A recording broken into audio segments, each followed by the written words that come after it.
Hey, how's it going, everybody? Everybody says that when I click a YouTube video, and I hate it. And there, I just did it again. Anyway, um, this is my first time ever recording a video with my MV7 plugged right into my phone. So, fingers crossed, I hope it works. I don't like trying things before I actually do them. I like to just hit the button and go and see what happens. That's just the way I am. If I prepare, I'm gonna do worse. And if you are that kind of person, ironically, a lot of teachers are gonna hate this. A lot of J teachers are gonna hate this. The Myers Briggs J's. If you're a hard P, a hard intuitive P, I'm an ENFP on the Myers Briggs. If you have had doctors try to diagnose you with ADHD before, but you're worried you just may have slight theater kid hangovers, teaching high school could be a great option for you. If you like to just be thrown into a situation and improv every day in a way that never gets boring because you're dealing with slightly insane teenage minds in the best possible way, the best possible way, the most fun way, the funnest way. You can make jokes like that. You can make it rhetorical. You've passed the English teacher exam. Who are they to criticize you? If you like to rant like this in front of a classroom, teaching English at the high school level might be for you.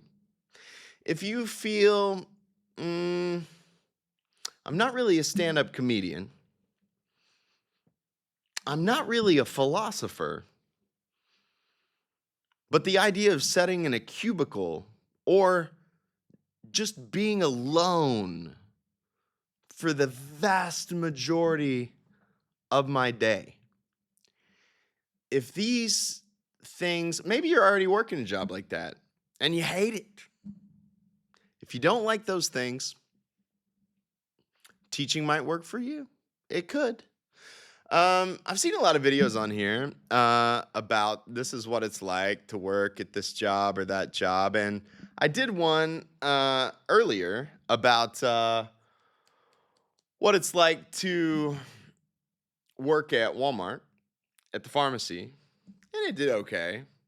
I think it's just kind of fun to get it down, the vlog experience. Um, and I love teaching high school. Love it. Love it, like irrationally love it. This is year 7 for me. And with every year, I like it more. That's a bizarre job. And I don't know if I'm a special kind of person for that reason. I don't think so. I think I just found the right fit for me, if you will. That seems to be what happened. Um, what do I love about teaching high school? I want to get it down on video. Uh, I love my classroom. I love that I have a bit of autonomy in my classroom. I can decorate it the way I want. I can put MPD. I can put Ableton on the computer. I can start a music club after school. Kids can come and play some songs with me, maybe make some beats.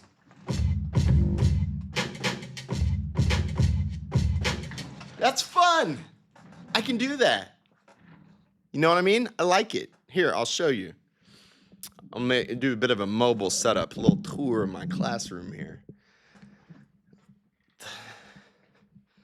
I like that I can open the windows. Look at that. Isn't that beautiful?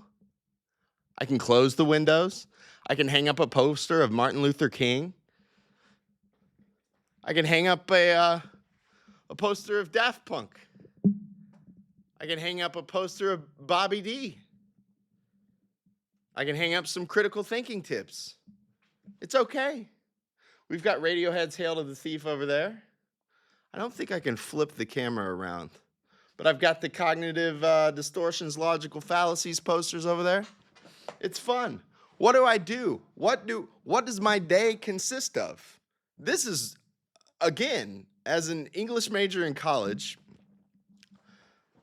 I can't believe I get to do this. I mean, here, 3 hours of the day, I'm reading and talking about The Great Gatsby. Maybe the greatest American novel. This is my job. This is amazing. I love it.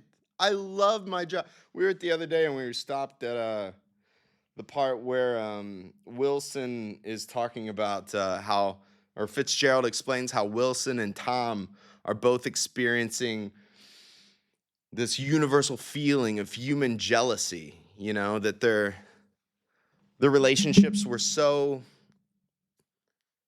intact, and then out of nowhere they weren't. And I was like, that's what I love about literature. It's just those little pithy explanations of the human experience that really no other medium can capture like a fantastic novel. You know what I mean? That's my job. I also get to read another one of my favorite books, Orwell.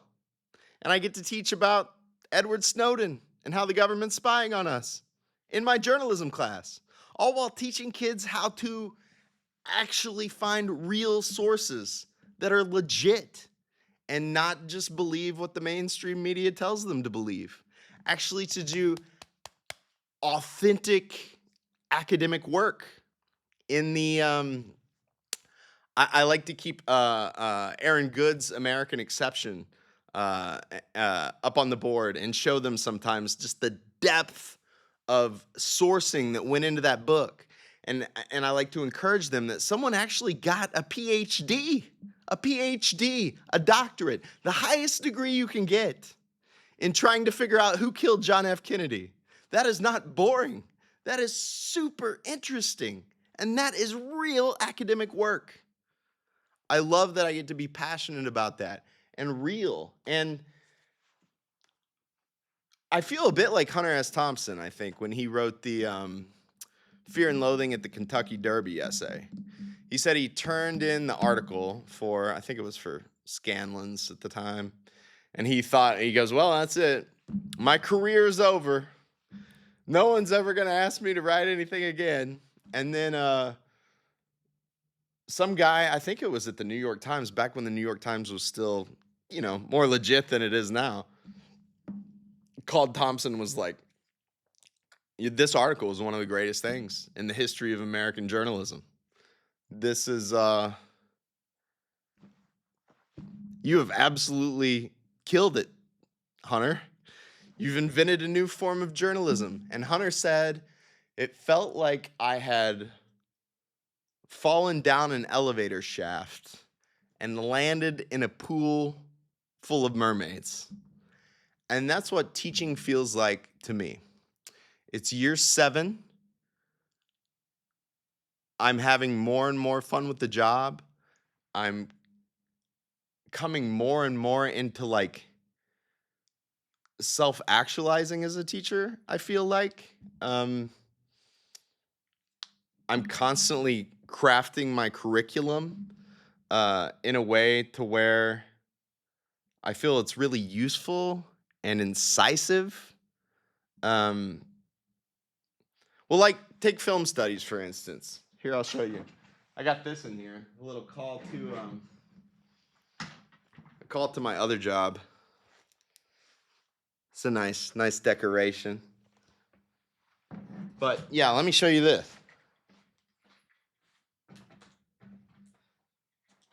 In film studies, I like to show The Tree of Life, one of my very favorite movies.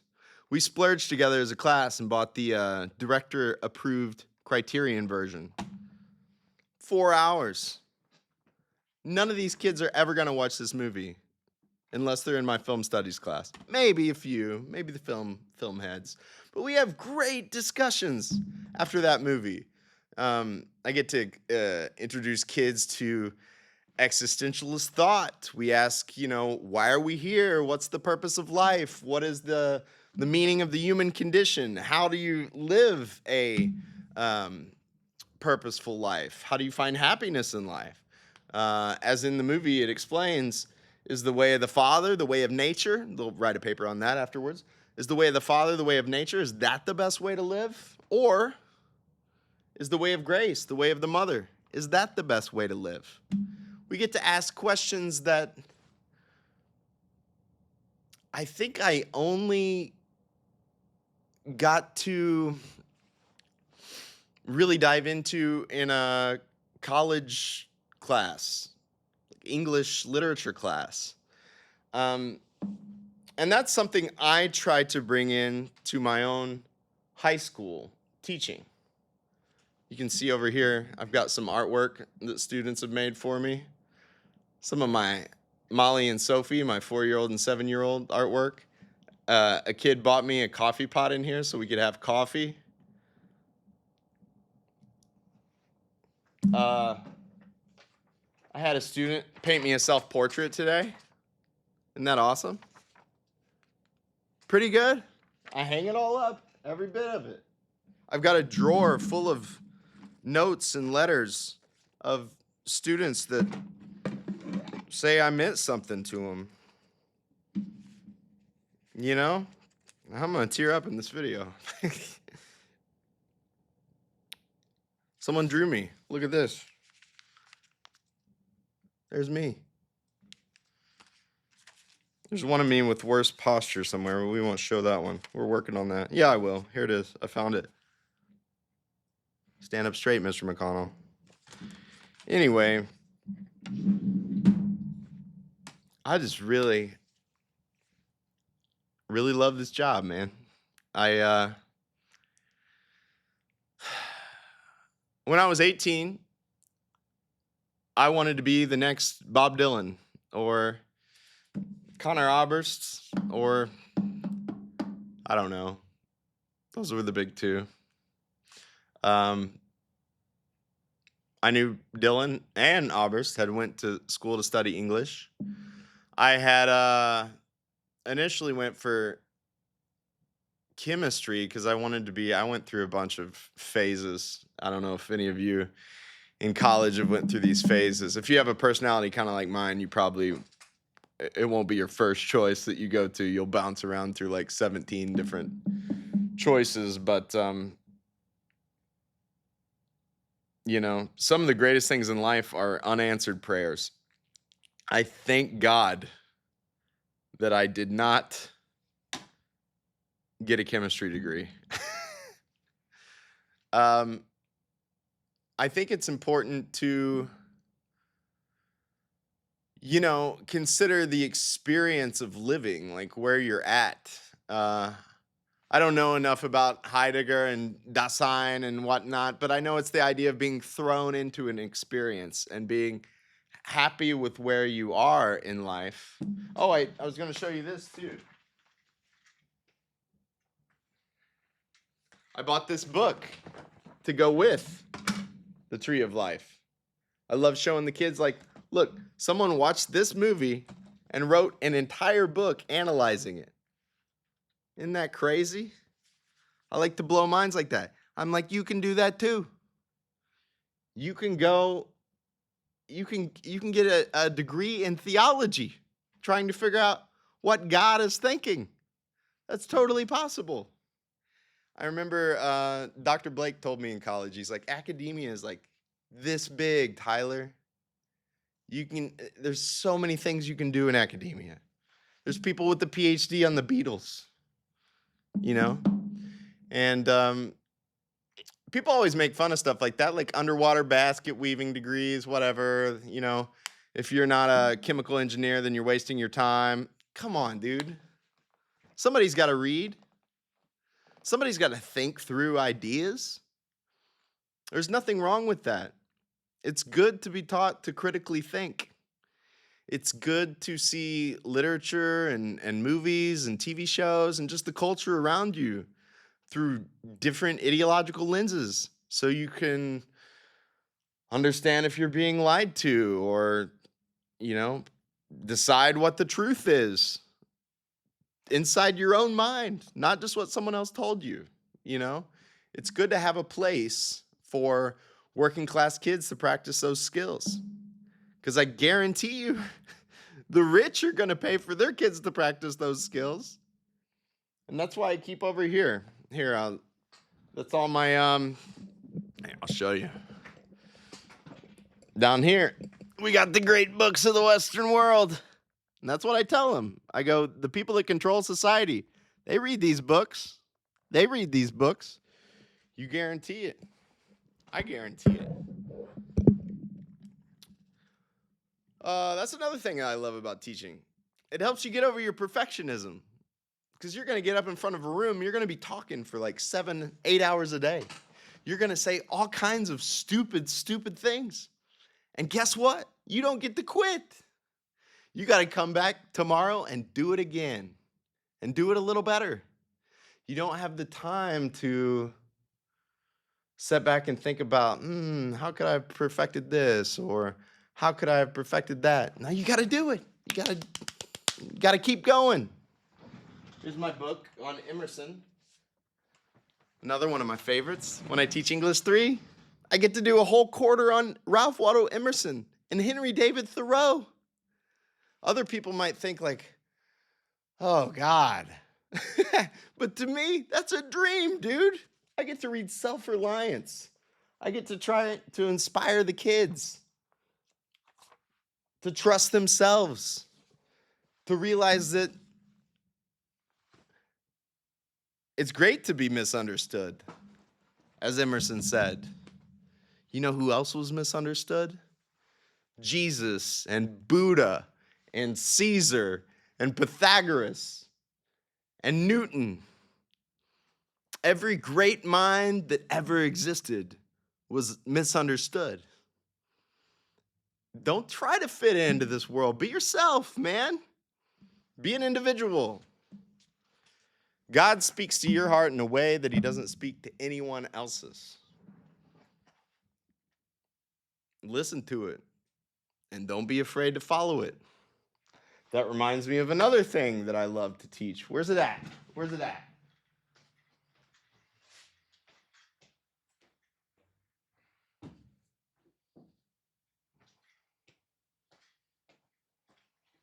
I've taught Fahrenheit 451 over there. There's always a different perspective of history that we can learn.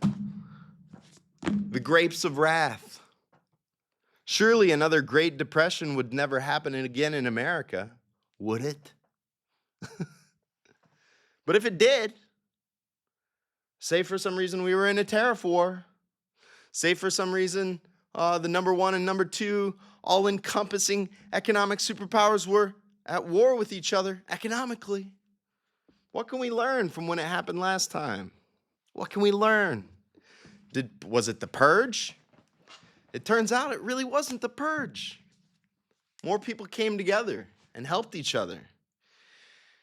It is the I, the mine, separates us from the we, from the ours. What does he say in here? Which chapter is it? Is it chapter 14? I always forget which exact chapter it is. There it is. If you who own the things could understand this, you might preserve yourself.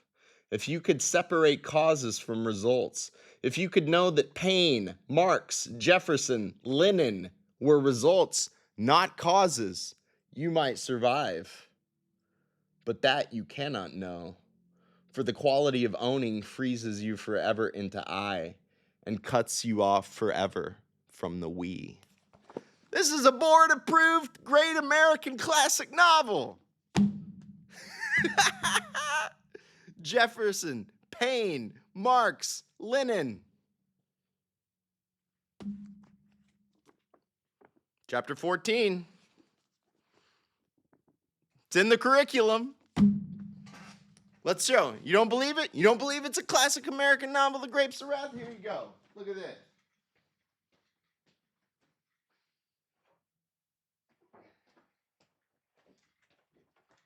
Here's my chart. The 100 greatest American novels. 100 greatest all novels, not just American. Where's it at? Where's that? There's 1984. We read Fahrenheit 451 this year. We always read To Kill a Mockingbird in 9th grade. Always cry. 1984. That one? Catcher in the Rye? Got to do that sometime. There it is, baby. On the 100 greatest.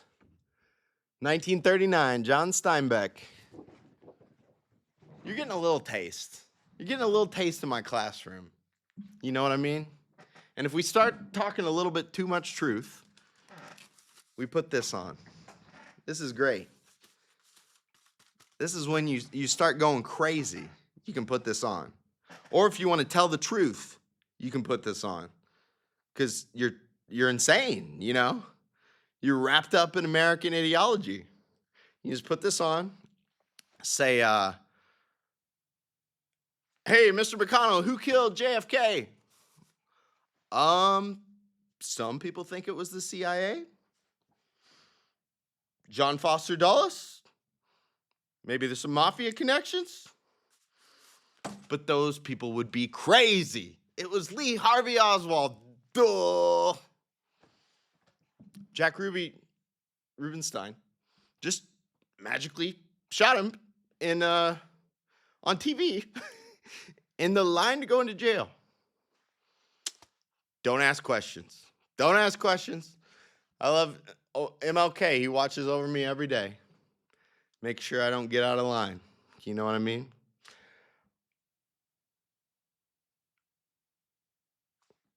What more to say? I got all the Shakespeare down here, all the great books of the Western world. I love this job, man. I love this job. My favorite Missourian, another ENFP, Mark Twain. I've read this book in class 6 times, and I love it more than the first time I ever read it. It is a blessing. It is a blessing to just be surrounded by knowledge, constantly just swimming in it. I got the great thinkers of the Eastern world. I got the great thinkers of the Western world. I got understanding movies. I got dealing with difficult teachers. I found this in the lounge.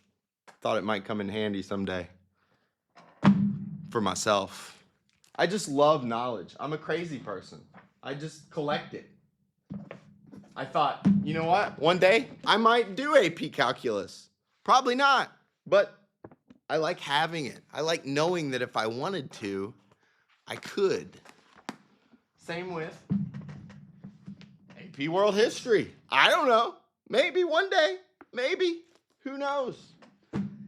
It's an amazing gig to get career ladder hours for doing a quiz about something, a club about something that you love and would do anyway. Like talking about economics. I talk about economics every day. Different systems of the world. Which one's the best for the working people of America? We do that after school every Tuesday. We make music after school every Wednesday.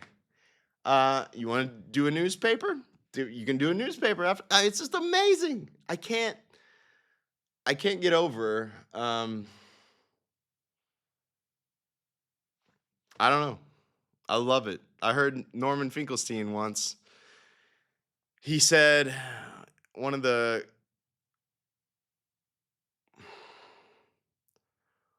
saddest moments of his life was being ran out of the classroom because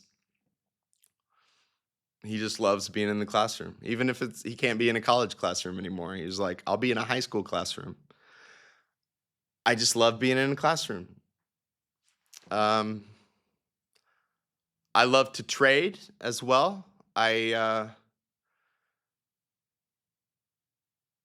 think I've figured out how to do that, if you catch my drift, long term. But even if I had $1 million, even if I had $10 million, Even if I had $100 million, I don't think I would want to leave the classroom because there's a video by Tim Dillon talking about how he wishes he could work at Geico 2 days a week because he misses the camaraderie of the workplace. And I would miss joking around with the kids and teaching. you know when I left school, there's not that many people out in the world you can talk to about a classic book. um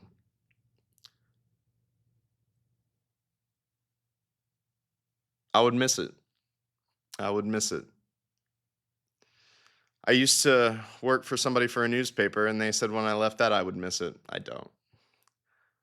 But this I would. If it was a newspaper, it better be my newspaper, because ain't nobody gonna tell me what to write ever again. There's no more articles getting turned in and cut in half. That's never happening again. But if you value your autonomy, teaching's great. The ELA standards, at least in Missouri, are so broad. They're like, I can interpret how an author's background influenced their work. There's no, you get a book approved by the board and you can teach it. And these are stone cold classics. Like, who's not gonna let you teach the Grapes of Wrath or Huckleberry Finn? You've got great stuff. Great stuff. And find a district that lets you have autonomy. I've lucked out. This is my home school that I graduated from, and I have a real sense of community and a real dedication to my students and my hometown. And I love that feeling of freedom, of being able to mix it up a little bit. If there's a novel that's getting really stale, I can switch it out for something. I've never read Grave of the Fireflies. If I had to teach ninth grade again, I think I would try that one. Not Grave of the Fireflies. We watch that in journalism after we read Hiroshima. What is the name of that book? Oh, it's gonna kill me. With the kids and the pig head and the Lord of the Flies. I'm so glad I remembered that. This video was almost ruined. But yeah, that autonomy of getting to mix it up, do your own thing, put your own personality in it a little bit. And if you're an outspoken political person like me, and the idea of shoving that down inside and never talking about those things again makes you not able to live with yourself, teaching is one of the few jobs in the world that gives you tenure. Some people, they always think there's this thing in America, like you always want to move up. People are like, don't you want to teach college? You really think like a college professor? And I tell my kids, I'm like, you are getting a free college class in my class because I teach it like a college class. Grades are real. I don't know. When I was in school, I always made straight A's. There were a few years there, not so much, but especially when I was younger, I put so much anxiety on myself to make an A that it almost ruined the educational experience for me. And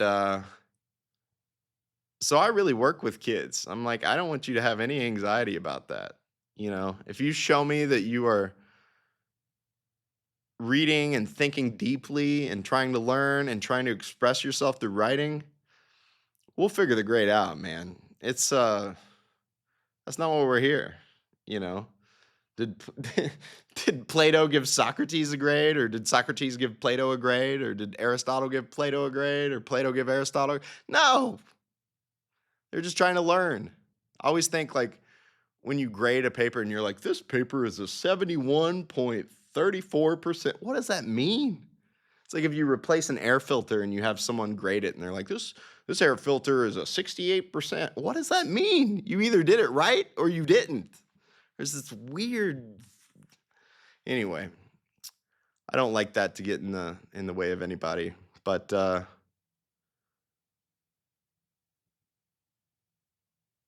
what else did I want to say? The autonomy is great. tenure as a public school teacher, at least in Missouri. I think that's in most states. You get tenure after 5 years. So your contract is permanently signed the next year. And a lot of people fight that, but it's a good thing to keep great, passionate educators in classrooms and not just district hopping to make more money. I think so. So when you get a teacher that's legit and the kids appreciate them, you want to keep them. And a good way to keep me here is not having to worry too much about getting a pink slip because me and my dad ranted about the election on a Friday night on a live stream. I mean, within reason, I try to keep it PG-13, you know. I understand I'm a public figure to some degree, but it is nice to know there's a little bit of legal protection there for you to be a public intellectual if you want to be. And in right to work corporate America, you're not going to have that freedom, I don't think. Not quite as much. And that feeling, knowing that I have that here, makes me worry less about working at Walmart. That one can come or go because this is my bread and butter. This is my baby, you know? But even this, you know, nothing. If they really want to get rid of you, they'll find something. But I just try to be nice to people and do a good job. And I appreciate that I'm here.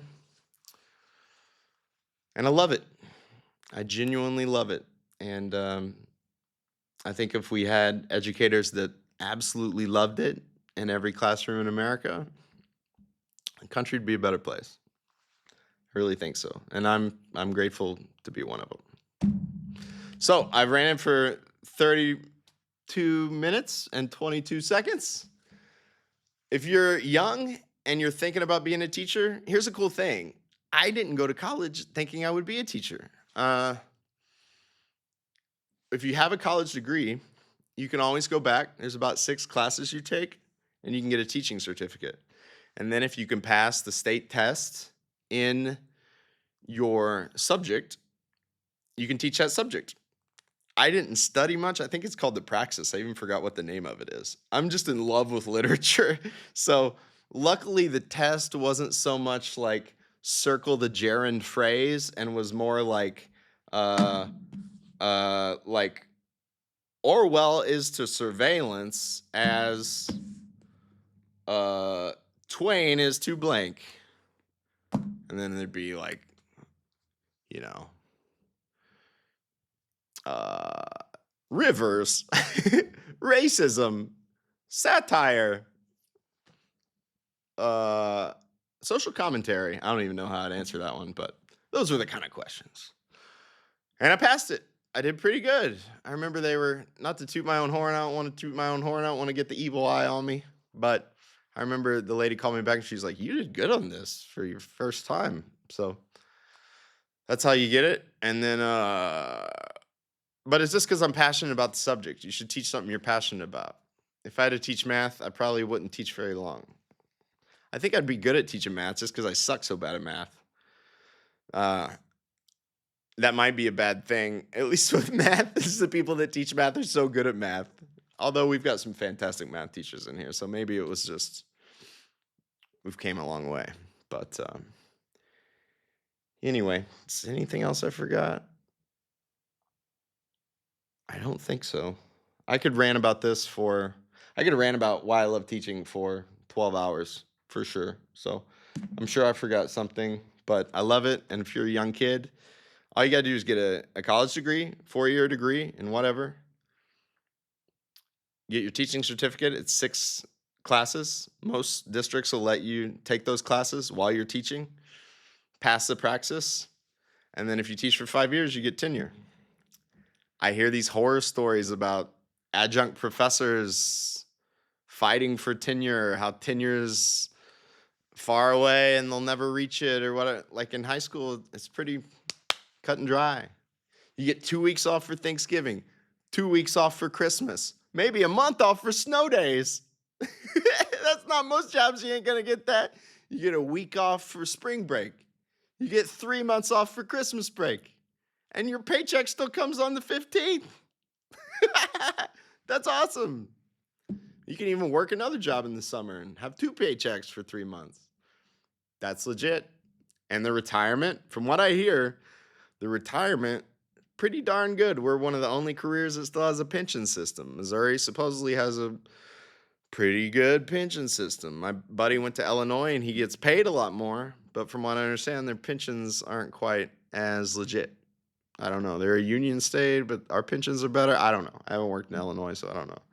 But in Missouri, a lot of it, it's from what I understand, you get paid 75% of your 3 highest paid years.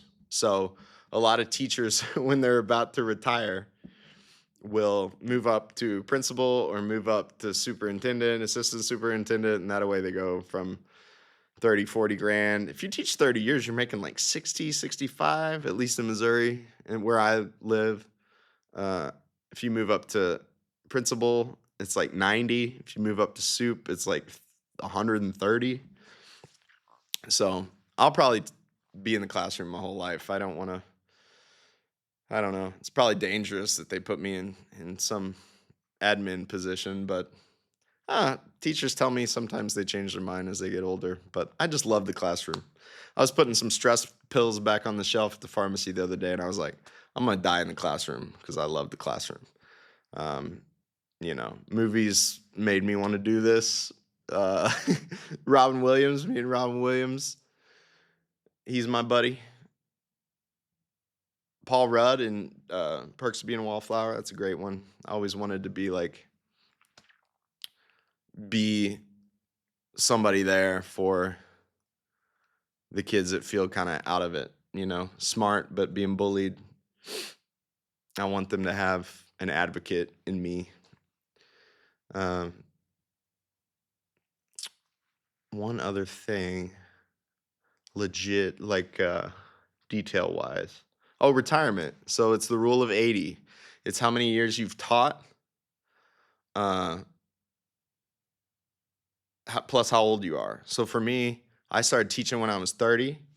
One of my favorite teachers from growing up, it took me aside one day. I was teaching drug and alcohol classes at the local rehab, and I was skateboarding home. He took me aside and he's like, "We got a position open, man. You should apply." And I'll be forever grateful to him for that, because this is where I belong. I'm gonna be here as long as I can ride it out.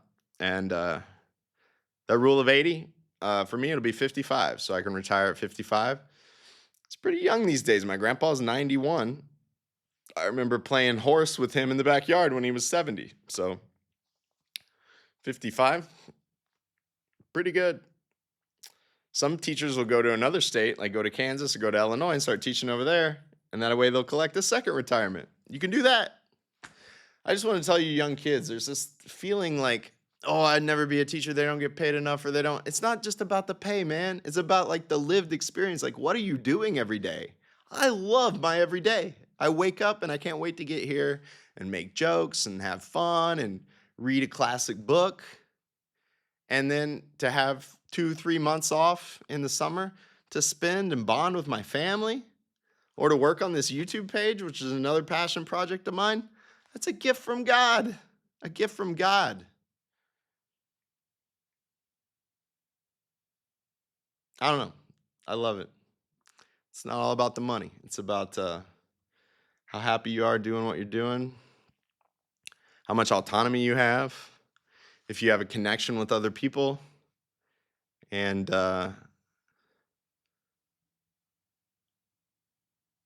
you feel a sense of mastery, self-actualization. What is self-determination theory?